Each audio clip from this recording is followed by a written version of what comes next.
The Testament of Joseph, the 11th son of Jacob and Rachel. The copy of the Testament of Joseph.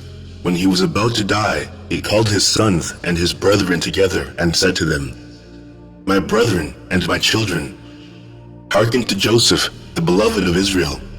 Give ear, my sons, unto your father. I have seen in my life envy and death, yet I went not astray, but preserved in the truth of the Lord. These my brethren hated me, but the Lord loved me. They wished to slay me, but the God of my fathers guarded me. They let me down into a pit, and the Most High brought me up again. I was sold into slavery, and the Lord of all made me free. I was taken into captivity, and his strong hand succored me. I was beset with hunger, and the Lord himself nourished me. I was alone, and God comforted me. I was sick, and the Lord visited me. I was in prison, and my God showed favor unto me. In bonds, and he released me. Slandered, and he pleaded my cause. Bitterly spoken against by the Egyptians, and he delivered me. Envied by my fellow slaves, and he exalted me." Chapter 2. And this chief captain of Pharaoh entrusted to me his house, and I struggled against the shameless woman, urging me to transgress with her. But the God of Israel, my father, delivered me from the burning flame. I was cast into prison, I was beaten, I was mocked, but the Lord granted me to find mercy in the sight of the keeper of the prison. For the Lord doth not forsake them that fear him, neither in darkness, nor in bonds, nor in tribulations, nor in necessities. For God is not put to shame as a man, nor as the Son of Man is he afraid, nor as one that is earthborn is he weak or affrighted. But in all those things doth he give protection, and in diverse ways doth he comfort. Though for a little space he departeth to try the inclination of the soul. In 10 temptations he showed me approved, and in all of them I endured. For endurance is a mighty charm, and patience giveth many good things. Chapter 3. How often did the Egyptian woman threaten me with death? How often did she give me over to punishment, and then call me back and threaten me? And when I was unwilling to company with her, she said to me, "Thou shalt be lord of me, and all that is in my house, if thou wilt give thyself unto me, and thou shalt be as our master." But I remembered the words of my father, and going into my chamber, I wept and prayed unto the Lord, and I fasted in those 7 years, and I appeared to the Egyptians as one living delicately. For they that fast for God's sake receive beauty of face. And if my Lord were away from home, I drank no wine, nor for 3 days did I take my food, but I gave it to the poor and sick. And I sought the Lord early, and I wept for the Egyptian woman of Memphis, for very unceasingly did she trouble me. For also at night she came to me under pretense of visiting me. And because she had no male child, she pretended to regard me as a son. And so I prayed to the Lord, and she bare a male child. And for a time she embraced me as a son, and I knew it not. But later she sought to draw me into fornication. And when I perceived it, I sorrowed unto death. And when she had gone out, I came to myself and lamented for her many days, because I recognized her guile and her deceit. And I declared unto her the words of the Most High, if haply she would turn from her evil lust. Chapter 4. Often, therefore, did she flatter me with words as a holy man, and guilefully in her talk praise my chastity before her husband, while desiring to ensnare me when we were alone. For she lauded me openly as chaste, and in secret she said unto me, "Fear not my husband, for he is persuaded concerning thy chastity. For even should one tell him concerning us, he would not believe." Owing to all these things, I lay upon the ground, and besought God that the Lord would deliver me from her deceit. And when she had prevailed nothing thereby, she came again to me, under the plea of instruction, that she might learn the word of God. And she said unto me, "If thou willest that I should leave my idols, lie with me, and I will persuade my husband to depart from his idols, and we will talk in the law of thy Lord." And I said unto her, "The Lord willeth not, that those who reverence him should be in uncleanness, nor doth he take pleasure in them that commit adultery, but in those that approach him with a pure heart and undefiled lips. But she held her peace, longing to accomplish her evil desire, and I gave myself yet more to fasting and prayer, that the Lord might deliver me from her. Chapter 5.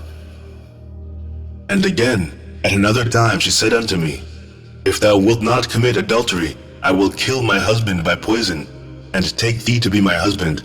I, therefore, when I heard this, rent my garments, and said unto her, Woman, reverence God, and do not this evil deed, lest thou be destroyed. For know indeed that I will declare this thy device unto all men. She therefore, being afraid, besought that I would not declare this device, and she departed, soothing me with gifts, and sending to me every delight of the sons of men. Chapter 6. And afterwards she sent me food mingled with enchantments, and when the eunuch who brought it came, I looked up and beheld a terrible man giving me with the dish a sword, and I perceived that her scheme was to beguile me. And when he had gone out, I wept, nor did I taste that or any other of her food. So then, after one day, she came to me and observed the food, and said unto me, Why is it that thou hast not eaten the food? And I said unto her, It is because thou hast filled it with deadly enchantments. And how saidst thou, I come not near to idols, but to the Lord alone. Now therefore, know that the God of my father hath revealed unto me by his angel thy wickedness, and I have kept it to convict thee, if haply thou mayest see and repent. But that thou mayst learn that the wickedness of the ungodly hath no power over them that worship God with chastity. Behold, I will take of it, and eat before thee. And having so said, I prayed thus, The God of my fathers, and the angel of Abraham be with me, and ate. And when she saw this, she fell upon her face at my feet, weeping. And I raised her up, and admonished her, and she promised to do this iniquity no more. Chapter 7. But her heart was still set upon evil, and she looked around how to ensnare me, and sighing deeply, she became downcast, though she was not sick. And when her husband saw her, he said unto her, Why is thy countenance fallen? And she said unto him, I have a pain at my heart, and the groanings of my spirit oppress me. And so he comforted her who was not sick. Then accordingly, seizing an opportunity, she rushed unto me while her husband was yet without, and said unto me, I will hang myself, or cast myself over a cliff, if thou wilt not lie with me.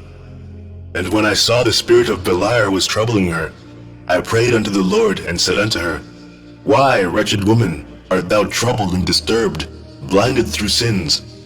Remember that if thou kill thyself, Astiho, the concubine of thy husband, thy rival, will beat thy children, and thou wilt destroy thy memorial from off the earth.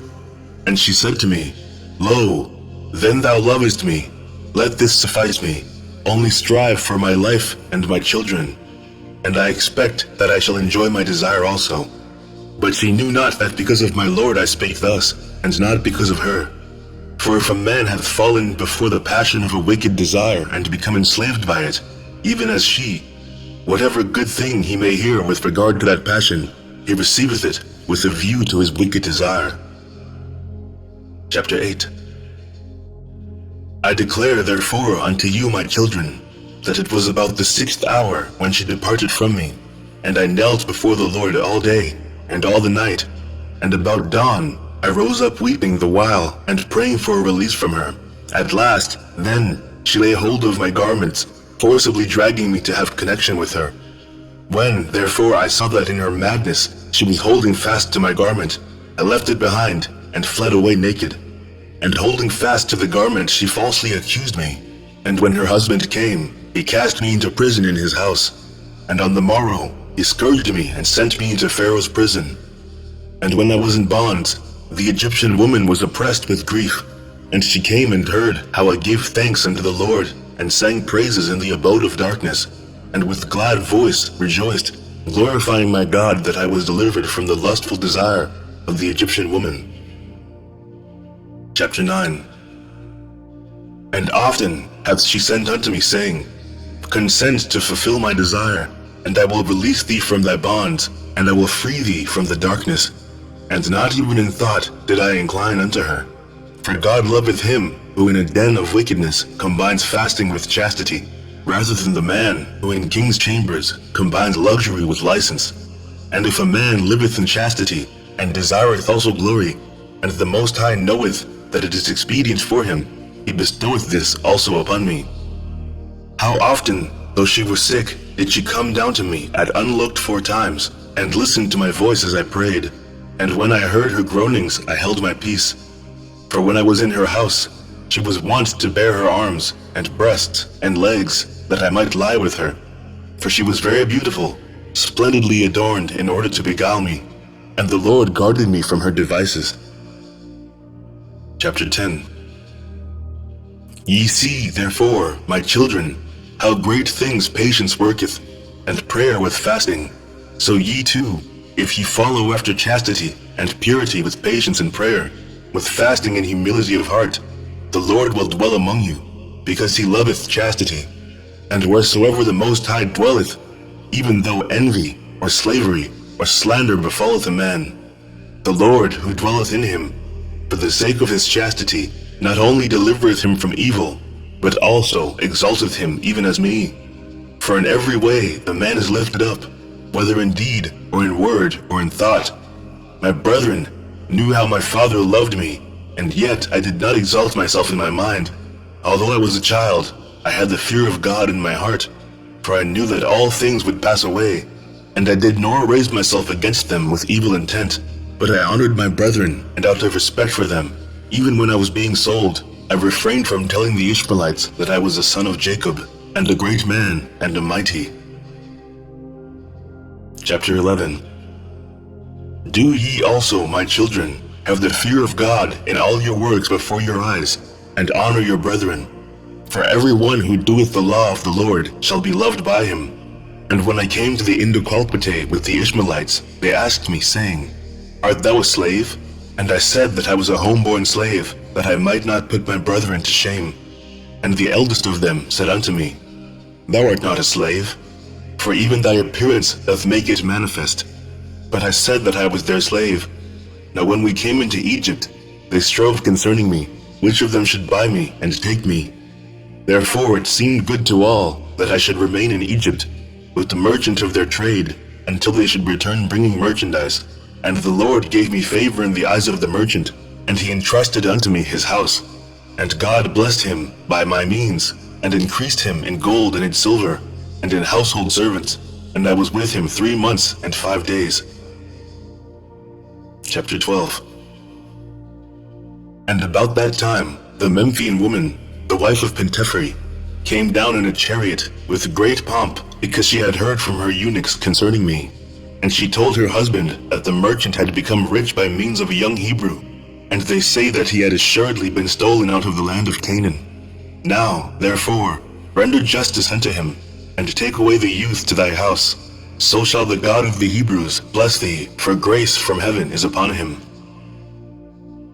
Chapter 13. And Pentephrus was persuaded by her words, and commanded the merchant to be brought, and said unto him, What is this that I hear concerning thee, that thou stealest persons out of the land of Canaan, and sellest them for slaves? But the merchant fell at his feet, and besought him, saying, I beseech thee, my lord, I know not what thou sayest. And Pentephrus said unto him, Whence then is the Hebrew slave?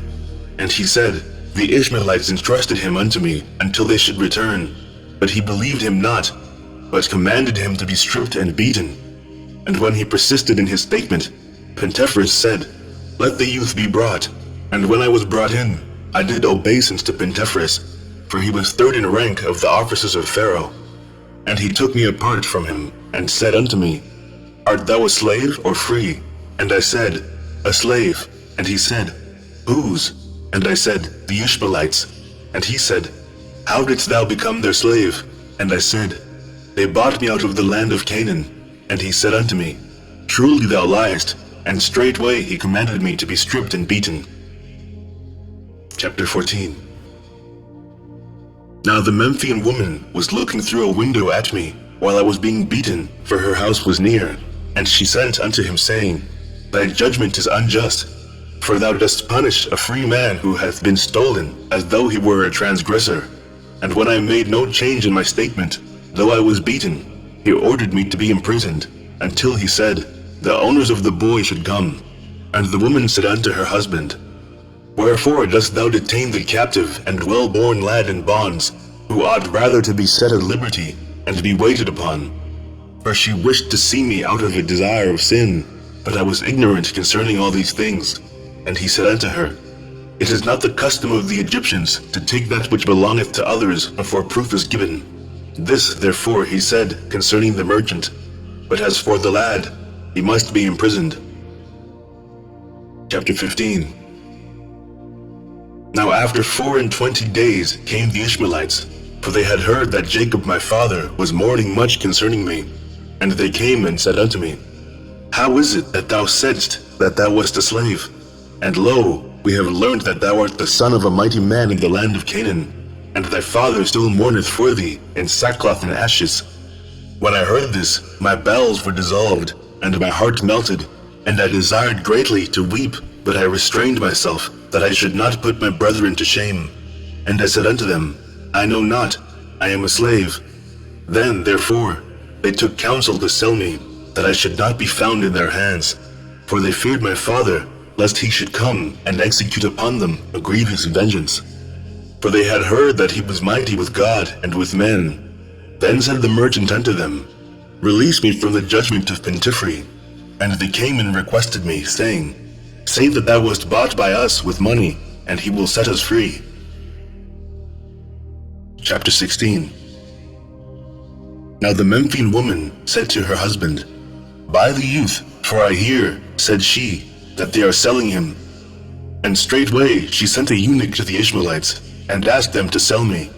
But since the eunuch would not agree to buy me at their price, he returned, having made trial of them, and he made known to his mistress that they asked a large price for their slave. And she sent another eunuch, saying, Even though they demand 2 minas, give them. Do not spare the gold, only buy the boy and bring him to me. The eunuch therefore went and gave them 80 pieces of gold, and he received me. But to the Egyptian woman he said, I have given 100, and though I knew this, I held my peace, lest the eunuch should put me to shame. Chapter 17. Ye see, therefore, my children, what great things I endured, that I should not put my brethren to shame. Do ye also, therefore, love one another, and with long suffering hide ye one another's faults. For God delighteth in the unity of brethren, and in the purpose of a heart that takes pleasure in love.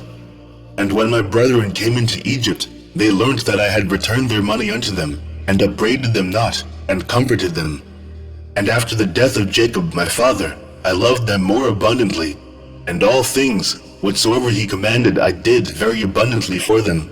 And I suffered them not to be afflicted in the smallest matter, and all that was in my hand I gave unto them.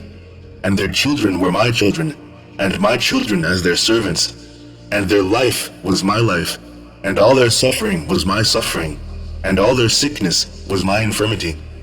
My land was their land, and their counsel my counsel. And I exalted not myself among them in arrogance, because of my worldly glory, but I was among them as one of the least. Chapter 18. If ye also therefore walk in the commandments of the Lord, my children, he will exalt you there, and will bless you with good things forever and ever. And if any one seeketh to do evil unto you, do well unto him, and pray for him, and he shall be redeemed of the Lord from all evil. For behold, ye see that out of my humility and long suffering, I took unto wife the daughter of the priest of Heliopolis, and 100 talents of gold were given me with her. And the Lord made them to serve me, and he gave me also beauty as a flower beyond the beautiful ones of Israel. And he preserved me unto old age in strength and in beauty, because I was like in all things to Jacob. Chapter 19. Hear ye therefore my vision which I saw. I saw 12 hearts feeding, and 9 of them were dispersed. Now the 3 were preserved, but on the following day they also were dispersed. And I saw that the 3 hearts became 3 lambs, and they cried to the Lord, and he brought them forth into a flourishing and well-watered place. Yea, he brought them out of darkness into light, and there they cried unto the Lord, until there gathered together unto them the 9 hearts, and they became as 12 sheep. And after a little time they increased and became many flocks. And after these things I saw, and behold, 12 bulls were sucking 1 cow, which produced a sea of milk, and there drank thereof the 12 flocks and innumerable herds. And the horns of the 4th bull went up unto heaven, and became as a wall for the flocks. And in the midst of the 2 horns there grew another horn. And I saw a bull calf, which surrounded them 12 times, and it became a help to the bulls wholly. And I saw in the midst of the horns a virgin, wearing a many-colored garment, and from her went forth a lamb, and on his right was as it were a lion. And all the beasts and all the reptiles rushed against him, and the lamb overcame them and destroyed them. And the bulls rejoiced because of him, and the cow and the harts exulted together with them. And these things must come to pass in their season. Do ye therefore, my children, observe the commandments of the Lord, and honor Levi and Judah, for from them shall arise unto you the Lamb of God, who taketh away the sin of the world, one who saveth all the Gentiles and Israel. For his kingdom is an everlasting kingdom, which shall not pass away, but my kingdom among you shall come to an end as a watcher's hammock, which after the summer disappeareth. Chapter 20. For I know that after my death the Egyptians will afflict you, but God will avenge you, and will bring you into that which he promised to your fathers. But he shall carry up my bones with you. For when my bones are being taken up thither, the Lord shall be with you in light, and Beliar shall be in darkness with the Egyptians. And carry ye up Asenath your mother to the hippodrome, and near Rachel your mother bury her. And when he had said these things, he stretched out his feet, and died at a good old age. And all Israel mourned for him, and all Egypt with a great mourning. And when the children of Israel went out of Egypt, they took with them the bones of Joseph, and they buried him in Hebron with his fathers, and the years of his life were 110 years. The end of the testament of Joseph.